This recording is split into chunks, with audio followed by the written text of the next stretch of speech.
الحمد لله وكفى وسلام على حبيبه المصطفى أما بعد فأعوذ بالله من الشيطان الرجيم بسم الله الرحمن الرحيم وذكر فإن الذكرى تنفع المؤمنين صدق الله مولانا العظيم۔ بارگاہ رسالت معاب صلی اللہ علیہ وسلم میں درود پاک کا ہدیہ پیش کریں۔ اللہم صلی علی سیدنا محمد معدن الجود والکرم وآلہ واصحابہ الکرام ابنہ الکریم وبارک وسلم صلاۃ دائمۃ سرمدا ابدا۔ اللہ تعالیٰ کے عذاب کی بہت ساری الگ الگ شکلیں ہیں اور عذاب آنے کے انداز بھی الگ ہیں۔ عذاب کی شکلیں جو سنتے آئے کہ پتھروں کی بارش ہو جانا، آگ کا پھیل جانا، طوفان کا آ جانا، ہواؤں سے ہلاک ہونا، چہرے بندر کی شکل کے بن جانا، یہ ایک الگ شکل ہے عذاب کی۔ بعض صورتیں عذاب کی شکل میں اور الگ ہوتی ہیں، جیسے بھوک مری کا عام ہو جانا اللہ کا عذاب ہے، بیماریاں پھیل جانا، اور اس میں سے ایک الگ شکل یہ ہے کہ برکتوں کو اٹھ جانا، چہروں کی رونق کو ختم کر دیا جانا، روحانیت سلب کر لیا جانا، یہ بھی اللہ کے عذاب کی ایک شکل ہے۔ آنے کے جو انداز ہیں، عذاب دو قسم سے آتا ہے۔ کبھی انڈیویجول تنہا کوئی آدمی عذاب میں مبتلا ہو جائے، اور کبھی اجتماعی عذاب، پوری قوم عذاب میں مبتلا ہو جائے۔ دو طریقے ہیں، عذاب کی شکلیں بھی میں نے بتائی، اور عذاب کے آنے کے انداز دو قسم کے ہیں۔ مخصوص لوگ عذاب میں مبتلا ہو جائیں یہ بھی ہو سکتا ہے، اور کبھی اجتماعی طور پر بڑی جماعت عذاب میں مبتلا ہو جائے یہ بھی ہو سکتا ہے۔ مخصوص لوگ جو عذاب میں مبتلا ہوتے ہیں ان کے اپنے افعال ہو سکتے ہیں، لیکن اجتماعی عذاب جلدی نہیں آتا۔ اجتماعی عذاب اللہ تبارک و تعالیٰ کا فوراً اس طرح سے نہیں آتا۔ اس کی وجوہات جو بیان کی گئی ہیں کہ اجتماعی عذاب کبھی آتا ہے کسی قوم پر، تو اس کے کارن کیا ہیں، اس کے ریزنز کیا ہیں؟ تین چیزیں بتائی گئی ہیں محدثین نے اور شارحین نے۔ پوری قوم عذاب میں مبتلا ہو جاتی ہے تو تین اسباب اس کے بڑے ہیں، بڑے کارن۔ پہلا سبب مستدرک للحاکم حدیث پاک کہ اگر قوم کے اندر سود خوری بڑھ جائے، دوسرا کارن، دوسرا سبب اگر زنا پھیل جائے، تیسرا سبب زکوٰۃ سے لوگ دور بھاگنے لگ جائیں، زکوٰۃ کی ادائیگی میں کوتاہی کریں۔ تو فرمایا گیا یہ تین اسباب ایسے ہیں جس سے اللہ تعالیٰ کا اجتماعی عذاب قوم پر آتا ہے، اجتماعی عذاب کے وہ لوگ شکار ہو جاتے ہیں۔ یہ تین چیزیں جب کسی قوم میں پھیلتی ہیں تو پوری قوم عذاب میں مبتلا ہو جاتی ہے۔ آج ہم دیکھ رہے ہیں کہ اجتماعی طور پر لوگ اگرچہ پتھروں کا عذاب نہیں دیکھ رہے ہوں گے، آسمان سے آگ برسنے والا عذاب نہیں دیکھ رہے ہوں گے، زمین کے پھٹ جانے اور دھس جانے کا عذاب نہیں دیکھ رہے ہوں گے، لیکن ایک عذاب تو ہم دیکھ رہے ہیں کہ ہمارے اندر سے روحانیت غائب ہو چکی ہے۔ یہ عذاب تو ہے۔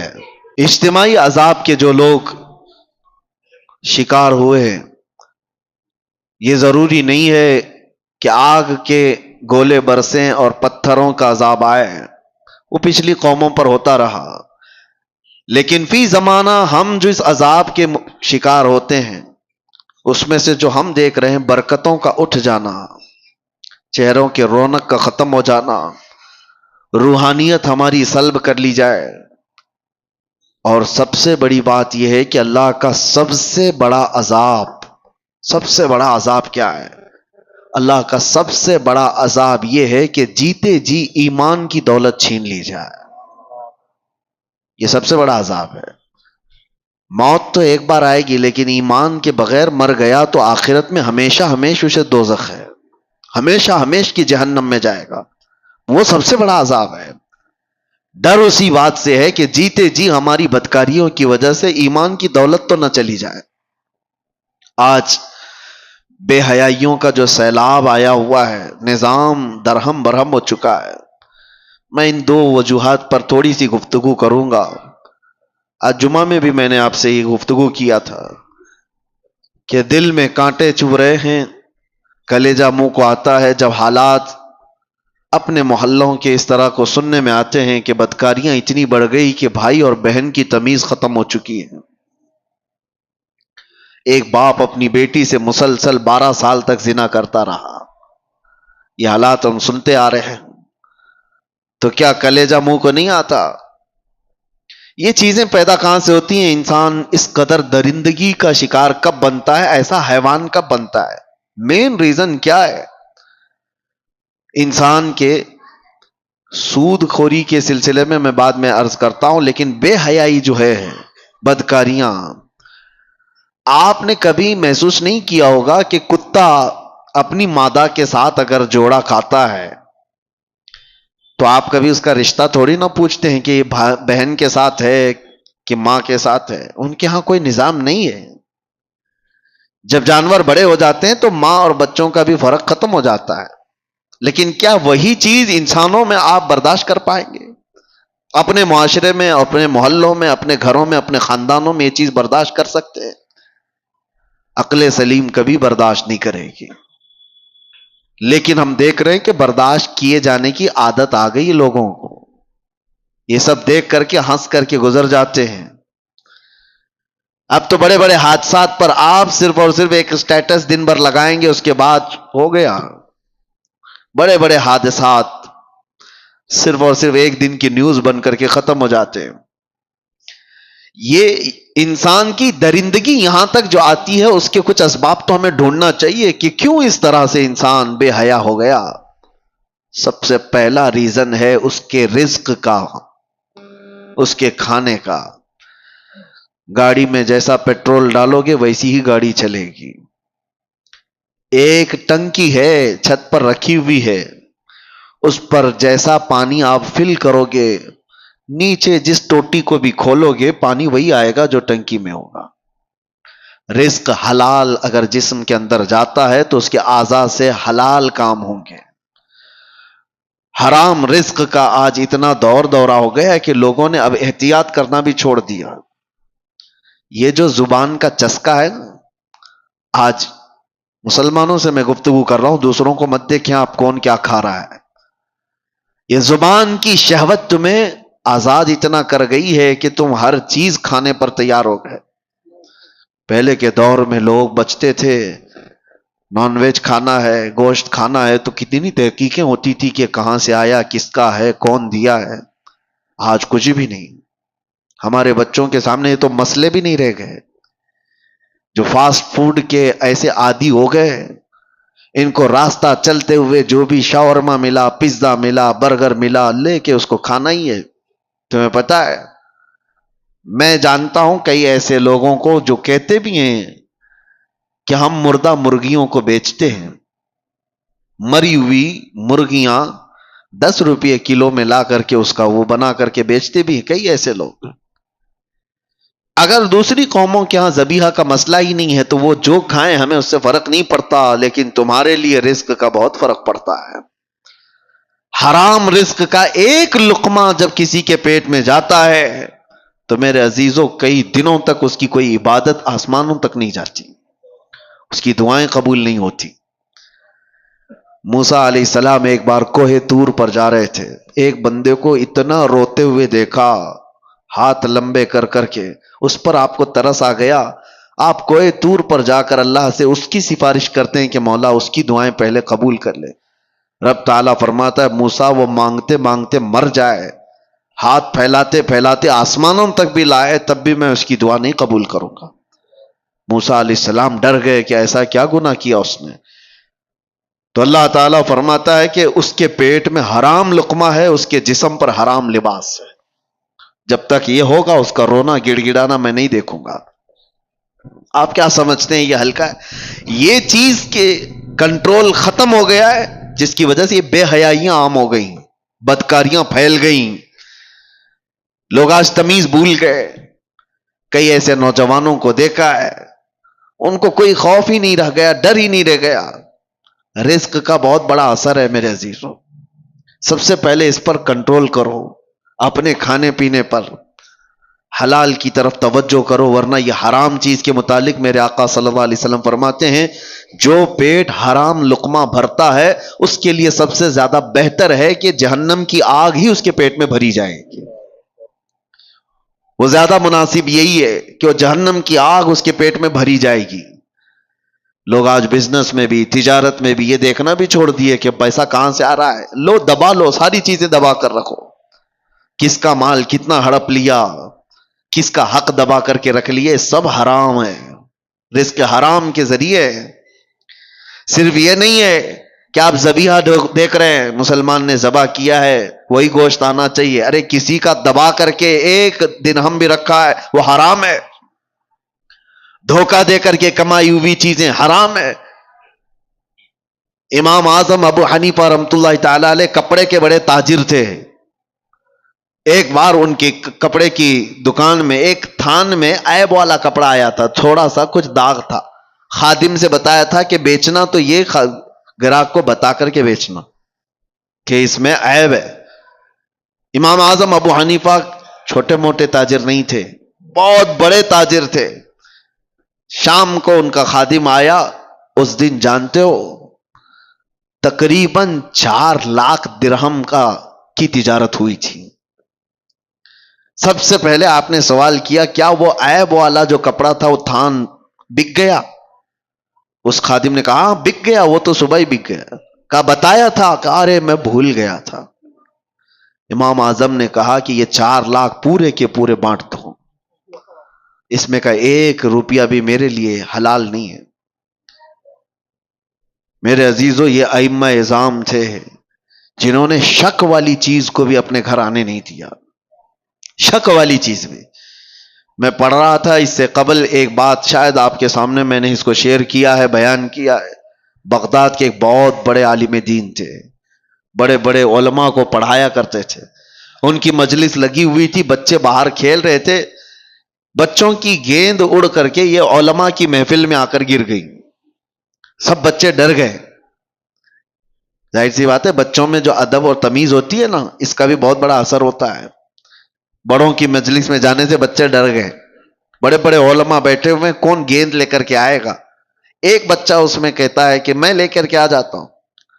وہ بغیر خوف کیے ڈرے ہوئے سارے علماء کی گردنوں پر پھلانتے ہوئے ادھر ادھر پیر رکھتے ہوئے مجلس میں آیا اور بڑی بے حرمتی سے وہ گیند لے کر کے چلا گیا. وہ جو علماء کی مجلس تھی وہ چھوٹے عام لوگ نہیں تھے, وہ اولیاء وقت تھے.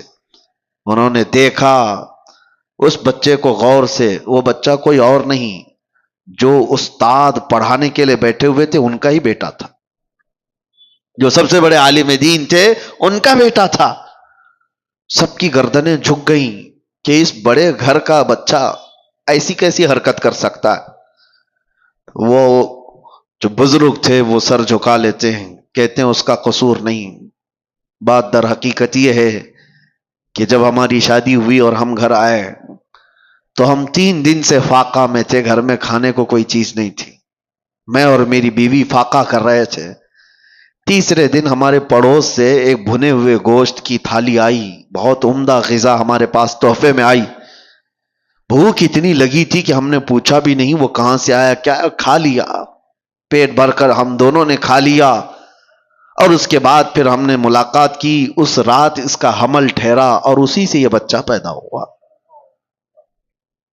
اور وہ بزرگ کہتے ہیں مجھے یہ لگتا ہے کہ وہ مشکوک کھانا تھا, یہ بھی نہیں پکا کہ حرام تھا, شک تھا.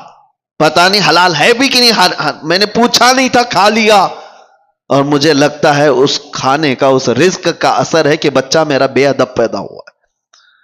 نسلوں پر بھی اس کا فرق پڑتا ہے. وہ اولاد جو آج بہن اور ماں میں فرق نہیں محسوس کر پا رہی ہے, تو آپ سوچو کہ کہیں یہ حلال ہے کہ نہیں ہے. یہ بچے حلال طریقے سے پیدا ہوئے ہیں کہ نہیں پیدا ہوئے. جو حلال نسل ہوتی ہے اس کے اندر ادب و تمیز لحاظ ہوا کرتا ہے. بچوں کو پہلے ایسی پرکھا جاتا تھا, خاندان کون سا ہے یہ بھی بچوں کے اخلاق و آداب سے سمجھ میں آتا تھا، بچوں کے بولنے کے انداز سے سمجھ میں آتا تھا کہ خاندانی ہے یا نہیں ہے۔ آج وہ ساری چیزیں ختم ہو گئی، سارے کے سارے ویسے ہی ہیں۔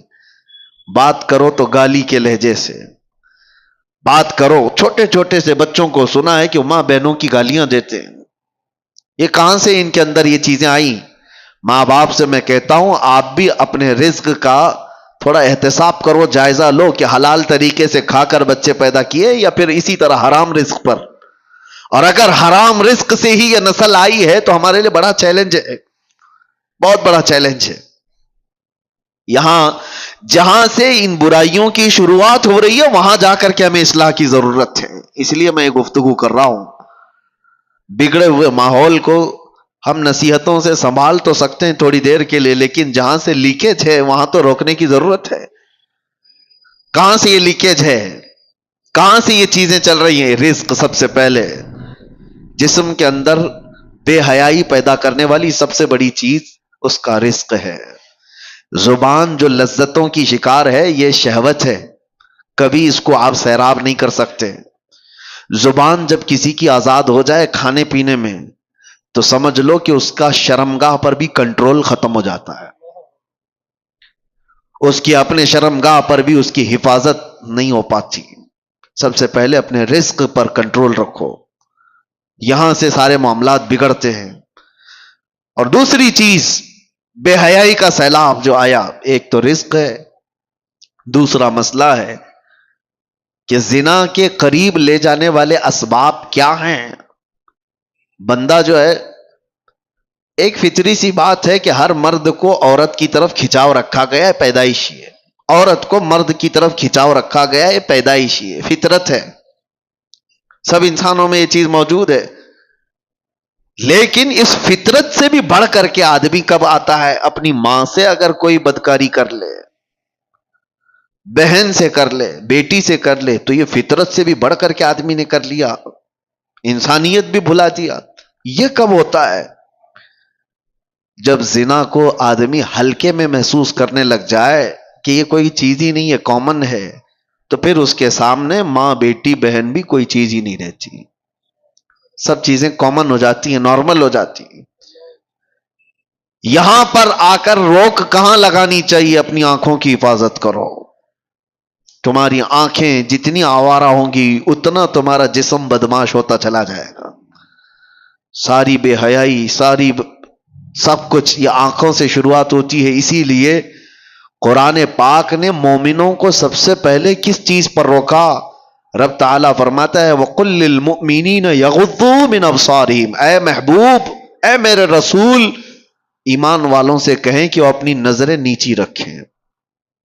وَقُلْ لِلْمُؤْمِنَاتِ يَغْضُضْنَ مِنْ أَبْصَارِهِنْ، اور عورتوں کو تھوڑا سا زیادہ حکم دیا گیا ہے، مردوں کو اپنی نظریں نیچی رکھنے کا، اور عورتوں کو تھوڑا اور زیادہ حکم کیا ہے؟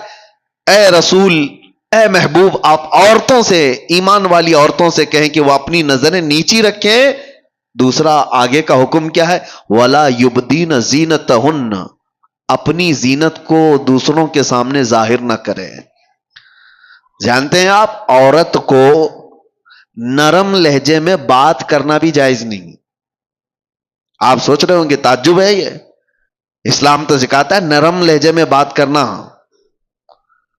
یہ اخلاق میں سے ہے کہ نہیں؟ اچھے نرم لہجے میں بات کرو کسی سے، لیکن عورت کو کہا گیا ہے نرم لہجے میں بات کرنا، وہاں تو شیطان آ جائے گا۔ مرد تو چاہتا ہی ہے کہ اس کی نرم گفتگو سنے۔ مرد کو شہوت اسی وقت بڑھتی ہے جب عورت کی وہ نسوانی آواز سنتا ہے، اس میں شہوت چھپی ہوئی ہے۔ عورت کو کہا گیا ہے کہ وہ نرم لہجے میں بات نہ کرے۔ عورتوں کو اس کا حکم کیوں دیا گیا؟ ہاں، کسی بھی اجنبی مرد سے عورت کو بات کرنے کی نوبت آ گئی تو وہ کڑک لہجے میں بات کرے، سخت لہجے میں ہی بات کرے، تاکہ وہ مرد تمہاری طرف یہ نہ سمجھے کہ یہ اشارے دے رہی ہے۔ نرم بات کرتے ہوئے مردوں کو تو یہی گمان ہونے لگ جاتا ہے کہ یہ مجھے راستہ دے رہی ہے، اشارہ دے رہی ہے۔ کڑک لہجے میں عورت بات کرے تاکہ اس کے وہم و گمان میں بھی بات نہ آئے۔ عورتوں کو یہ حکم دیا گیا کہ وہ اپنی زینت کا اظہار نہ کرے، زینت کا اظہار کس کو کہتے ہیں؟ یہ تو آج بولنا ہی مشکل ہو گیا ہے۔ اللہ کے نبی صلی اللہ تعالی علیہ وسلم نے ارشاد فرمایا اپنے صحابہ سے کہ ایک وقت ایسا آئے گا تم دیکھو گے عورتیں کپڑا پہن کر کے بھی ننگی ہوا کریں گی۔ حضور پاک صلی اللہ علیہ وسلم نے فرمایا ان پر اللہ کی لعنت اور سارے فرشتوں کی لعنت۔ میرے آقا فرماتے ہیں وہ کون سی عورتیں ہیں؟ تنگ و تاریک لباس پہننے والی، چست لباس پہننے والی، چپکا ہوا بدن سے جس سے اس کے سارے اعضاء ظاہر ہوتے ہوں ایسا لباس پہننے والی۔ ان کے تو برقعے ہی کیسے ہو گئے؟ اب وہ تو زینت کے لیے ہو گئے۔ پہلے تو سنا جاتا تھا کہ نقاب جو ہوتا ہے وہ حجاب جو ہوتا ہے عورت کو چھپانے کے لیے ہوتا ہے، اب تو حجاب اور نقاب ساری چیزیں دکھانے کے لیے ہوتی ہیں، اس میں بھی زینت کا اظہار ہے۔ حکم یہ تھا کہ باہر سے اگر کسی کی نظر پڑ جائے تو مرد یہ پہچاننے سے عاجز ہو جائے کہ یہ جوان عورت ہے کہ بوڑھی عورت ہے، اسے یہ پہچاننے کی تمیز بھی نہ رہے، اس طرح سے وہ عورت کو حجاب کا حکم تھا۔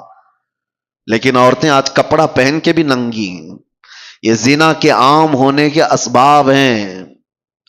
جب اس طرح کی حرکتیں ہوں گی تو گھر محفوظ نہیں رہیں گے، کسی کے گھر محفوظ نہیں رہیں گے۔ نوجوانوں سے ہم تاکید تو کر سکتے ہیں کہ بیٹا آپ اپنی نظریں نیچی رکھو، اپنی حیا کا قتل مت کرو۔ ہم آپ سے یہ کہہ تو سکتے ہیں کہ آپ اپنے آپ کو کنٹرول میں رکھو، لیکن ان عورتوں کا کیا جو خود ہی ننگی باہر آ جائیں؟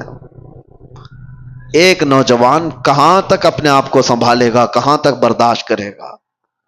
کیا اس میں ان عورتوں نے بڑا کردار نہیں ادا کیا ہے کہ بے حیائی کو پھیلانے میں، بچوں کے اخلاق کو بگاڑنے میں ان عورتوں کا کردار نہیں ہے؟ بہت بڑا کردار ہے۔ ہم دنیا بھر کی عورتوں کو کچھ کہنے جائیں تو ہمیں اپ ٹون مارا جائے گا کہ عورتوں کے حقوق کا قاتل ہے، یہ عورتوں کی آزادی کے خلاف ہے یہ مولانا لوگ۔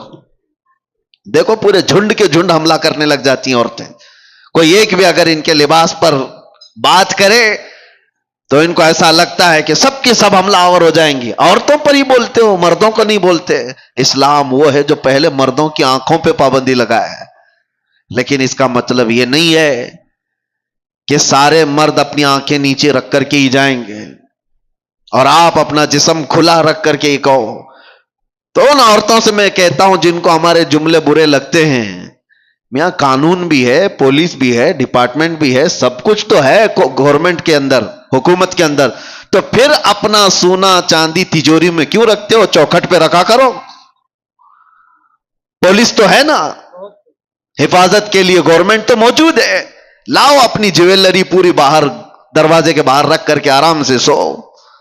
آپ کو لگے گا نہیں پولیس تو ہے، 24 گھنٹے تھوڑی نا میرے مال کو دیکھ رہی۔ یہی ہم آپ سے کہنا چاہتے ہیں، نوجوان اپنی آنکھیں نیچی تو کر لیں گے لیکن 24 گھنٹے نہیں کر سکتے۔ تم اپنی حفاظت تو کرو، تم اپنے جسموں کی حفاظت کرو۔ اور جس طرح سے یہ عورتوں کو برا لگتا ہے، میں ان سے یہی کہتا ہوں تمہارے جسموں کو ہم حفاظت کے لیے کہہ رہے ہیں، یہ نہیں کہ کوئی یہ پابندی ہے، یہ کوئی قید ہے۔ کس نے کہا کہ تم کو قید کرنا ہے؟ اگر عورتوں کو قید میں رکھنا ہوتا تو ہماری آدھی شریعت ام المومنین عائشہ صدیقہ سے نہیں چل رہی ہوتی۔ سیدتنا عائشہ صدیقہ رضی اللہ تعالیٰ عنہا کے بیان کردہ حدیثوں سے آدھی شریعت ہے ہماری۔ آپ کو کیا لگتا ہے عورتوں کو قید کیا گیا ہے؟ عورتوں کو قید نہیں، عورتوں کو ان کے مقام پر رکھا جا رہا ہے جس کی وہ حقدار ہیں۔ کبھی آپ یہ سوال کرتے ہیں کہ خانہ کعبہ پر غلاف کیوں چڑھایا جاتا ہے؟ اس لیے کہ وہ مقدس ہے۔ قرآن پہ غلاف کیوں رکھا جاتا ہے؟ فرق کرنا ہے کہ وہ مقدس ہے۔ یہ تمام چیزیں کیوں رکھی جاتی ہیں؟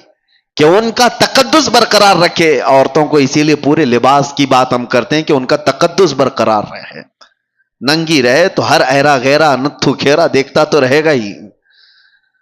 لوگوں کی شہوت پر کسی کا کنٹرول تھوڑی نہ ہے، کتنوں کی آنکھوں کو ہم بچائیں گے؟ یہ بے حیائی کا جو دورہ ہے اس میں یہ سارے اسباب ہیں۔ برا رزق جب جسم میں جاتا ہے تب اس کا زنا کی طرف میلان زیادہ ہوتا ہے، حرام رزق جسم میں آتا ہے تو بے حیائی کی طرف بڑھتا ہے۔ اور دوسرا کارن عورتیں اور مرد جب اپنے لباس کے ساتھ ناانصافی کرتے ہیں تو پھر یہ بے حیائیوں کا دور دورہ ہے. شیطان یہ چاہتا ہی ہے کہ تمہارا لباس نکال دیا جائے، تمہیں ننگا کر دیا جائے. وہ یورپ ہے جس نے جانور اور مردوں کے، انسانوں کے فرق کو مٹا دیا ہے. میں اکثر ایک جملہ جو کہتا ہوں، ننگا رہنا اگر فیشن ہے تو بھینس زیادہ فیشنیبل ہے، جانور زیادہ فیشنیبل ہے، وہ تو کچھ بھی نہیں پہنتے. ننگا رہنا کوئی فیشن ہے؟ انسانیت کیا ہے؟ ہم کوئی جنگلی زندگی گزار رہے ہیں؟ کیا ہمیں کپڑے میسر نہیں ہیں؟ اس کو یہ شیطانی تمام جماعتوں نے مل کر کے شہوتوں کو عام کرنے کے لیے ننگا کیا ہے.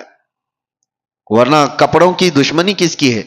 ارے بڑے بڑے برانڈ کے کپڑے تو تم ہی لوگ بناتے ہو اور پھر ننگا بھی رکھنا چاہتے ہو. کمپنیاں بند کر دو، کپڑے ہی مت بناؤ. جو کپڑے بنتے ہیں تو اس بات کا تصور میں آپ کو لانا چاہتا ہوں، کس کے لیے بنتے ہیں؟ جانوروں کے لیے. حیرت ہوتی ہے، میں کبھی کبھار یہ بھی چیز محسوس کرتا ہوں، محفلوں میں، شادیوں میں، باراتوں میں وہ کرسیاں زیادہ پردے میں رہتی ہیں عورتوں سے ہیں. اور کرسیوں کو شامیانے والے موجود ہیں، اوپر سے نیچے تک چھپائے ہوتے ہیں، پتہ بھی نہیں چلتا اندر لال کرسی ہے کہ پیلی کرسی ہے، کپڑا اڑا دیا ہے.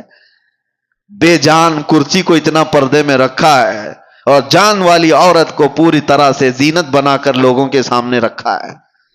ان خواتین سے میں کہتا ہوں، تمہیں آج کوئی روکنے والا نہیں ہے، کوئی قانون ایسا نہیں ہے کہ تمہیں پابند کرایا جائے. صرف ایک قانون ہے، وہ اللہ رب العزت کا خوف.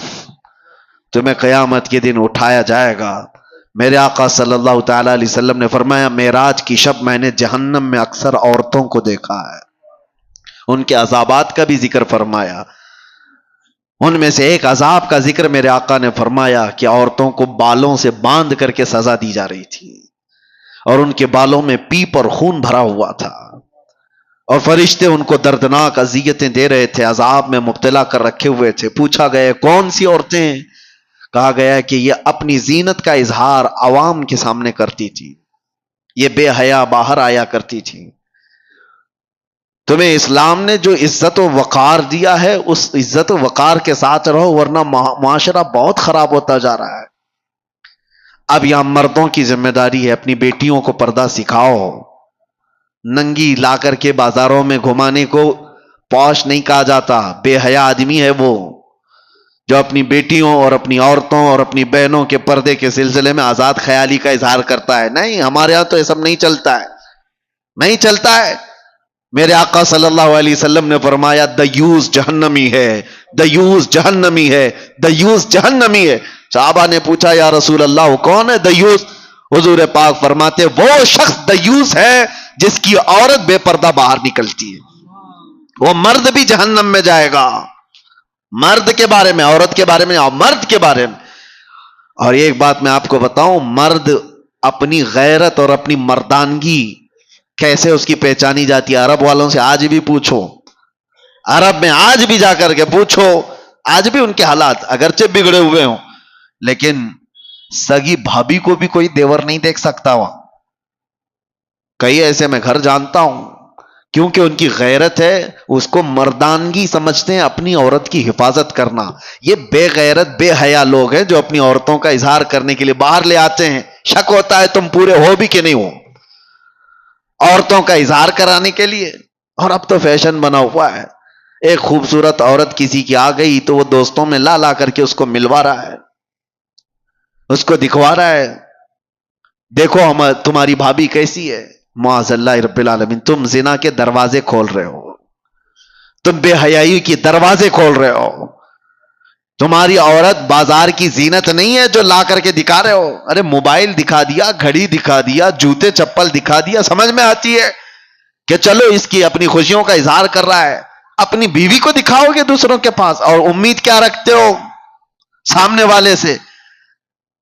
یہ تو بات ہی الگ ہو گئی کہ کتے کو سامنے گوشت دکھا کر کے پھر کہا جائے کتا کچھ نہیں کرتا ہمارا. کتا گوشت خور ہے، وہ کھائے گا، آج نہیں کھائے گا، کل نہیں کھائے گا، کبھی تو تم نے دروازہ کھول رکھا ہے. وہ کبھی نہ کبھی کھائے گا اس چیز کو. اسی لیے میرے عزیزوں، ایک بزرگ نے اپنے مرید سے کہا تھا، یہی لڑکیوں کے پردے اور حجاب کے بارے میں بات آئی تو انہوں نے کہا تھا، بیٹا گوشت خرید کر کے لانا، 2 کلو گوشت ایک کھلے برتن میں سر پر رکھ کر کے لانا، کپڑا مت ڈھانکنا. وہ گوشت تو خرید لیا، سر پہ برتن رکھ کر کے اپنے بزرگ استاد کے پاس لا رہا تھا، جب تک کوے سارا گوشت کھا گئے تھے. کوئی چیل، کوئی کوا، کوئی اٹھا کر کے لے گئے، برتن خالی. تو استاد نے اس سے پوچھا کہاں گیا گوشت؟ کہا سب تو یہ پرندے کھا گئے، آپ نے منع کیا تھا کپڑا رکھنے.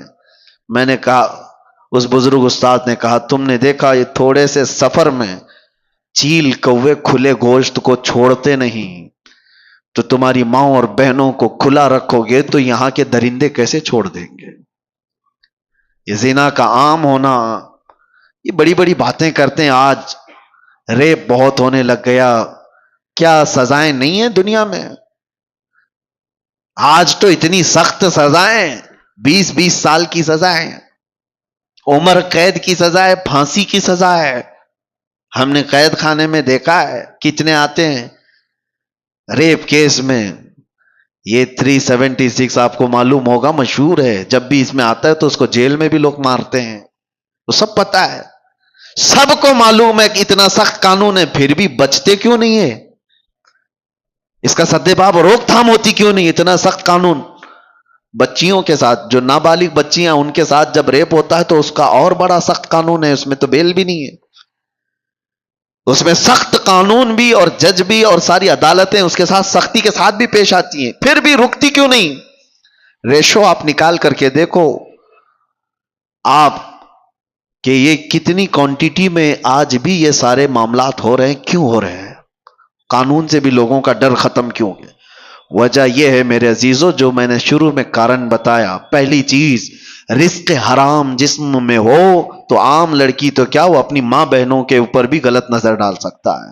دوسری چیز، جب لباس دونوں لوگوں کا بے حیا ہو جائے، مردوں اور عورتوں کا، تو کب تک قانون بچائے گا؟ کب تک قانون بچائے گا؟ جہاں یہ تھوڑا سا تنہائی کا موقع پا جائیں گے تو پھر اس حیوانیت کی طرف آ جائیں گے. اسی لیے قرآن نے جہاں روک تھام کی ہے وہیں سے رک جاؤ، وہیں سے رک جاؤ. اسلام نے شروع جہاں سے ہوتا ہے، لیکیج جہاں سے ہوتا ہے، وہاں پر روک لگائی. اپنی آنکھوں کی حفاظت کرو، اپنی آنکھوں کی حفاظت کرو، اپنے لباس کو سلیقے والا رکھو. یہ جو آج نوجوان کبھی آتے ہیں تو مجھے بڑا تعجب بھی ہوتا ہے. میری عادت نہیں ہے ڈانٹ ڈپٹ کرنے کی، کسی کو سامنے ذلیل کرنے کی، کبھی بھی نہیں.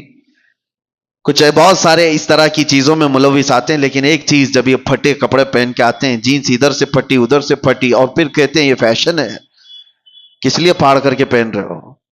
سطر دکھانا. لوگوں کو یہ لگتا ہے کہ ماڈرن دنیا ابھی یہ کر رہی ہے تو ہمیں بھی کرنا چاہیے. اے نوجوان، کاش ایک بار تو کسی عالم سے پوچھا ہوتا میرے رسول اللہ کا لباس کیا تھا.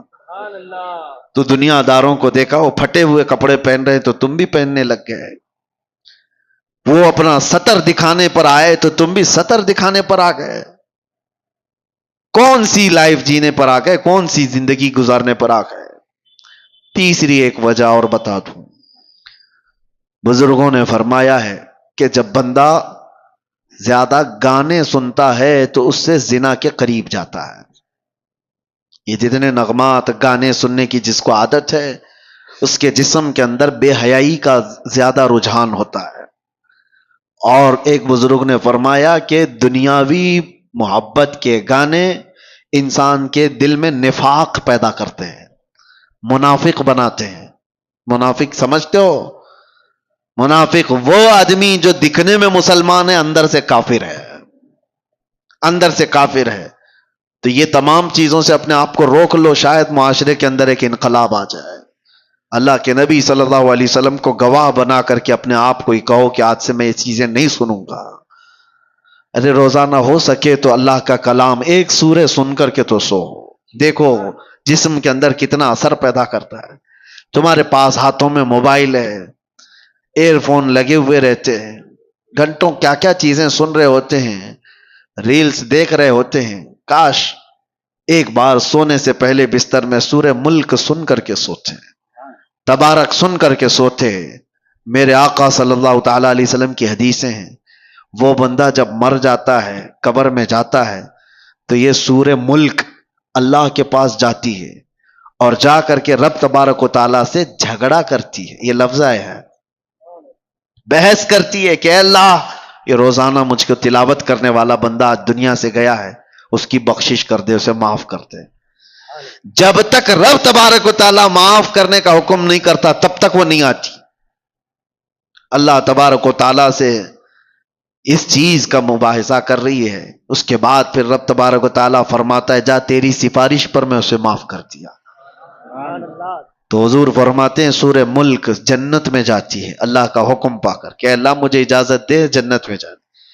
جنت میں جا کر کے وہاں سے تکیہ بچھونا اور لے کر کے آتی ہے خوشبوئیں، اور قبر میں آتی ہے اور آ کر کے اس میت سے کہتی ہے تجھے تھوڑی دیر ہو گئی، میں جنت سے یہ سارا سامان لے کر کے آ گئی۔ کون ہے ہمارا رفیق، کون ہے ہمارا دوست جو قبر میں جانے کے بعد، یہ وہ بے حیائیوں کے گانے جن کو گانے کے بعد آدمی کافر بھی ہو جاتا ہے اور زنا کی طرف چلا جاتا ہے۔ کیا کر لو گے؟ یہ ساری چیزیں سن کر کے ہوتا کیا ہے، سوائے دماغ میں ٹینشن کے اور کچھ نہیں بھرتا، اور جب دنیا کی فکریں زیادہ ستائیں تو لوگ سمجھتے ہیں ایک کوئی گانا سن لیں، کوئی ایسا نغمہ سن لیں، سیڈ پوزیشن پہ آئے ہوئے ہیں، تمہارا سیڈ بڑھتا چلا جائے گا، غم بڑھتا چلا جائے گا۔ ایک علاج بتاتا ہوں، بہت زیادہ ٹینشن اور بہت زیادہ ڈپریشن کے شکار ہو جاؤ تو میرے مصطفیٰ کو یاد کرو، پھر تنہائی میں بیٹھ کر حضور پاک کی شان میں کوئی اچھی نعت سن لو، پھر اس کے بعد دیکھنا کہ تمہارے قلب کا علاج ہوتا ہے کہ نہیں ہوتا، تمہارے دل کو سکون و اطمینان آتا ہے یا نہیں۔ میں نے محسوس کیا ہے میرے عزیزوں، آنکھیں برس پڑتی ہیں حضور کو یاد کر کے۔ جب آدمی گھبرا کر کے حضور کو سننے کی کوشش کرتا ہے تو دل کی جتنی بھی بھڑاس ہے وہ نکل جاتی ہے، دیواروں کو پکڑ کر کے رونے کا من کرتا ہے، پھر سب کچھ ہلکا ہو جاتا ہے۔ بعد میں اسے لگتا ہے، اسی کو اعلی حضرت نے کیا فرمایا تھا، ان کے نثار کوئی کیسے ہی رنج میں ہو، جب یاد آ گئے ہیں سب غم بھلا دیے، ان کی مہک نے دل کے غنچے کھلا دیے ہیں، جس راہ چل دیے ہیں کوچے بسا دیے ہیں۔ نبی آخر الزمان صلی اللہ تعالی علیہ وسلم کی یاد تمہارے دلوں کے اندر ایک انقلاب پیدا کرے گی، تمہارے چہرے پر رونق اور تمہاری زبان میں اثر پیدا کرے گی۔ اور آخری بات کی طرف میں آتا ہوں، ان بے حیائیوں اور برائیوں سے اپنے آپ کو بچانے کا ایک مضبوط اسلحہ دے کے جاتا ہوں، مضبوط ہتھیار۔ کیسے روکو گے؟ آنکھیں بچتی نہیں ہیں، زبان رکتی نہیں ہے، بے حیائی کی طرف زیادہ چلے جاتے ہیں۔ کوئی چیز تو ہونی چاہیے۔ لوگ آج شارٹ کٹ علاج زیادہ چاہتے ہیں۔ ہاں، کئی لوگوں نے مجھ سے یہ کہا کہ آپ پہلے کافی موٹے تازے دکھتے تھے، ابھی دبلے اتنے کیسے ہو گئے ہو؟ میاں بہت محنت کیا ہے، ایسا نہیں ہے کہ کچھ کسی سزا کی وجہ سے جسم گل گیا ہے۔ دن میں 8 کلومیٹر چلتا تھا، محنت کیا۔ اب کسی کو بتایا کہ جسم کی چربی پگھلانے کے لیے محنت کرنی پڑتی ہے، نہیں، ان کو کوئک علاج چاہیے، اور وہ ڈھونڈ رہے ہیں، اور بیوقوف ڈاکٹروں کے ہاتھوں میں جا کر کے اپنے آپ کو برباد بھی کرتے ہیں۔ کوئی ڈاکٹر کہا صبح سے شام تک 5 کلو کم ہو جائے گا، چلا گیا اس کے پاس بھی۔ یہ جو فطرت ہے نا، کوئک علاج چاہیے، نہیں میرے عزیزو، دنیا میں کوئی بھی اتنی آسانی سے چیز نہیں ملتی، اور جو مل جاتی ہے پھر وہ ڈپلیکیٹ ہو سکتی ہے۔ ہاں، ایک ہی چیز ہے کوئک علاج، وہ صرف اور صرف رب العالمین کا سجدہ ہے، بہت تیزی سے جو اثر لاتا ہے۔ اس کے علاوہ آپ دنیا میں کسی بھی چیز کو بغیر محنت کے حاصل نہیں کر پاؤ گے۔ میں جو بات عرض کر رہا ہوں، کوئی ہتھیار، کوئی اسلحہ ایسا جو ان بے حیائیوں پر کنٹرول کرنا مجھے سکھا دے۔ تھوڑی محنت تو ضروری ہے، تھوڑی محنت تو آپ کو ضروری ہے، لیکن ایک ایسا ہتھیار میں دے کر کے جاتا ہوں، دیکھنا آپ خود عمل کر کے۔ میری طرف سے کثرت سے صبح سے لے کر شام تک جہاں بیٹھو، جہاں کھڑے رہو، جہاں انتظار، جہاں کہیں پہ بھی اپنی زبان پر درود پاک پڑھنے کا ورد جاری رکھو، پڑھتے رہو، صرف اور صرف یہ پڑھتے رہو، اور پھر آپ محسوس کرو گے اللہ تعالیٰ کہاں کہاں سے تمہیں بچا لیتا ہے۔ یہ میرا چیلنج ہے آپ کو، میں کہتا ہوں اگر آپ کی غیر توجہی کی وجہ سے، آپ کی معلومات کے بغیر آپ کے سامنے حرام رزق آ بھی گیا، آپ کو پتہ ہی نہیں، تمہارے ہاتھوں میں کپ کپی پیدا ہو جائے گی، تمہارے منہ میں متلی آنے لگ جائے گی، تم کھا نہیں پاؤ گے۔ یہ اللہ کا نظام ہے، اللہ تعالیٰ غیب سے تمہاری حفاظت کر دے گا، اس لیے کہ وہ غیرت مند خدا ہے، غیرت مند رسول ہے۔ رب تبارک و تعالی ان زبانوں کی حفاظت کیسے نہیں کرے گا جو اللہ کے ذکر کے لیے کھل رہی ہیں اور اس کے حبیب پر درود کے لیے کھل رہی ہیں۔ کثرت سے آپ درود پڑھنے کی عادت ڈال لو۔ میں نے سنا تھا شاعر مشرق اقبال کے متعلق، ڈاکٹر اقبال کو سنا ہوگا، ایک ہی شعر ہزاروں بار پڑھا گیا لیکن آج بھی اس میں ایک جان نظر آتی ہے کہ محمد سے وفا تو نے تو ہم تیرے ہیں، یہ جہاں چیز ہے کیا لوح و قلم تیرے ہیں۔ جملہ ہی تو ہے نا، شعر ہی تو ہے، ہزاروں شعروں پر بھاری شعر ہے۔ اقبال نے ایک دو شعر نہیں لکھے، ہزاروں شعر لکھے، لیکن اتنا اثر ہے کہ ہر مجمع میں، اور ایک بار نہیں 1000 بار پڑھو، اثر آج بھی دیتا ہے کہ نہیں دیتا۔ اقبال کے ان اشعار میں اثر کیسے اتنا؟ تو اقبال نے کہا تھا میں نے 1.25 کروڑ مرتبہ درود پاک پڑھا ہے، 1.25 کروڑ مرتبہ درود پاک پڑھا ہے۔ میں نے یہ سنا تھا، اگر یہ بات ہے تو میرے عزیز و زبان کا اثر بڑھ جاتا ہے۔ ہم نے خود بھی اپنی عادت یہ بنا رکھی ہے، سفر میں ہوں کہیں پر بھی ہوں کثرت سے درود پڑھتے رہیں۔ اس سے کئی چیزوں سے آدمی بچ جاتا ہے، دوسروں کی غیبت کرنے سے، دوسروں کو برا بھلا کہنے سے، اور اپنی زبان کو غلط چیزوں کی عادت ڈالنے سے۔ ان تمام چیزوں سے اللہ حفاظت کرتا ہے۔ تو آج سے ان چیزوں کی عادت ڈال لو، اللہ تعالیٰ ان بے حیائیوں کو ہمارے اندر آنے سے محفوظ فرماتے۔ اور میرے عزیزوں، معاشرے کے اندر جو بے حیائیاں پھیلتی جا رہی ہیں، اپنے رزق پر کنٹرول کرو۔ ہر جگہ کھانے کی نہیں ہوتی، تم بھینس نہیں ہو، تم بیل نہیں ہو جہاں ہرا گھاس دکھا اور منہ ڈال دیا۔ ہر چیز تمہارے کھانے کے لیے نہیں ہے۔ اپنے اندر حلال اور حرام کی تمیز ہمیشہ رکھو۔ ایک لقمہ بھی اگر جاتا ہے تو تمہاری نسلوں پر بھی اثر کرتا ہے، نسلوں پر بھی اور تمہارے اعمال پر بھی۔ ایک صاحب ٹرین میں سفر کر رہے تھے، سنا تھا میرے استاد سے، بہت پرہیزگار آدمی تھے، بہت پرہیزگار۔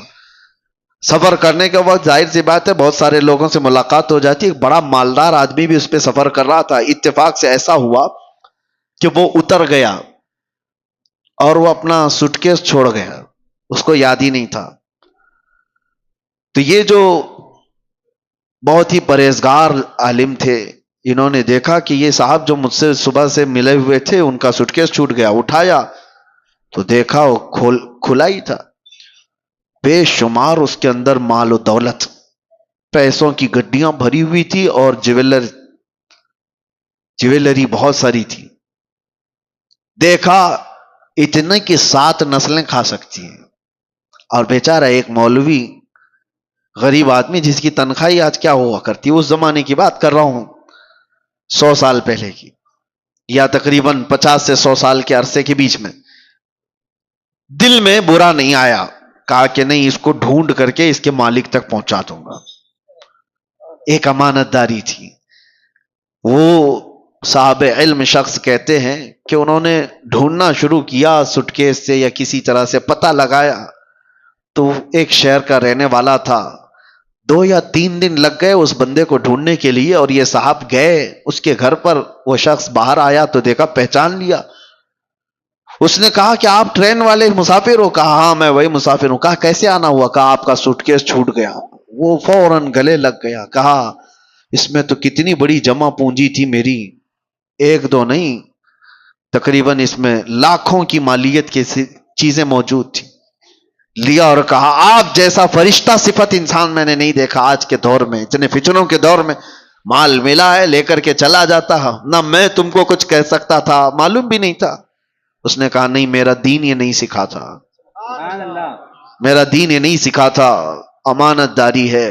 اللہ کے نبی صلی اللہ تعالی علیہ وسلم کی محبت میں اس شخص نے دے تو دیا. اس کے بعد وہ جو مالدار آدمی تھا اس نے کہا میں سارے لوگوں کو بلا کر تمہارا تعارف کراؤں گا, آپ مہمان بن جاؤ. میرے گھر پہ مہمان بنایا, بہت خاطر تواضع کیا, بہت عزت. گھر میں دعوت عام تھی, لوگ آئے, سب کے سامنے اس سیٹھ نے, اس مالدار آدمی نے اس مولوی کی بڑی تعریفیں کی. ایسا شخص میں نے نہیں دیکھا. ایک دن رکایا, دوسرا دن آیا, تیسرے دن وہ جانے والے تھے, کہا کہ اب مجھے جانے دو. اس نے کہا کہ ٹھیک ہے. تو جس کمرے میں ان کو رکایا گیا تو غسل خانہ بھی تھا. یہ بیچارے مولوی صاحب گئے غسل خانے میں. اس سیٹھ کی جو عورت تھی وہ ابھی نہا کے گئی ہوئی تھی. اس کا ہار سونے کا وہاں لٹک رہا تھا. یہ نہائے اور وہ ہار اٹھا کر جیب میں رکھ لیا, چوری کر لیا. تعجب ہو رہا ہے کہ نہیں ہو رہا ہے؟ ایک چھوٹا سا ہار تھا, بہت بڑا بھی نہیں تھا. اس کو رکھ لیا, دبا لیا, کہا یہ لے کے جاؤں گا اس کے گھر سے. اور پھر وہاں سے نکلنے کا وقت آیا تو اتفاق سے اس سیٹھ کی عورت جو ہے اس کو یاد آیا غسل خانے میں اپنا ہار چھوڑ کر کے آئی. آ کر دیکھتی ہے تو ہے ہی نہیں ہار. تلاش ادھر ادھر, وہ گھبرائی, کہا کہ میرا بہت قیمتی ہار ہے, میری ماں کا دیا ہوا, کہاں چلا گیا؟ اور میرے بعد یہ مولوی صاحب ہی گئے تھے نہانے کے لیے, اور کون گیا ہے؟ وہ اپنے شوہر سے آ کر کہتی ہے میرا ہار چوری ہو گیا. اور پتہ نہیں وہ مولوی صاحب ہی گئے تھے. تو اس نے غصے میں اتنا ڈانٹا اور کہا جو اتنا بڑا سوٹ کیس ہمارا لا کر کے دیا ہے اس پر تو شک کر رہی ہے؟ کیسے پاسبل ہے؟ ممکن نہیں ہے. اس نے رونا دھونا شروع کیا. اس کے بعد کہا کہ ٹھیک ہے, سب جگہ تلاشی لی گئی. اخیر میں وہ جب صاحب جانے والے تھے تو پھر اس سیٹھ نے کہا اپنے خادم سے دیکھو ذرا ان کی بھی تلاشی لے لو, سب کی لے لے. ان کی تلاشی لیے تو ان کے پاس وہ ہار مل گیا. یہ سیٹھ کا تعجب کا اور بڑا مسئلہ, کہا کہ آدمی نہیں سمجھ میں آیا, رکھنا تھا تو میرا سوٹ کیس ہی رکھ لیتا, پورا مال رکھ لیتا. ارے وہ لوٹانے کے لیے آیا اور چھوٹا سا ہار دبا کر جا رہا ہے. وہ رونے لگ گئے. وہ صاحب علم شخص تھے.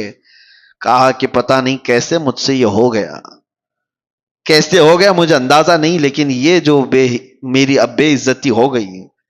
اس کے بعد اس سے سیٹھ سے انہوں نے جو جملہ کہا وہی میرے بیان کرنے کا مقصد. وہ کہتے ہیں بات در حقیقت یہ ہے جب تک میں تیرا سوٹ کیس لا کر کے دیا تھا اس وقت تک میں حلال کھاتا تھا, اور 2 دن تیرے گھر میں جو مہمان نوازی ہوئی یہاں جو کھایا اس رزق کا اثر ہے کہ میں تیرا ہار چرا لیا.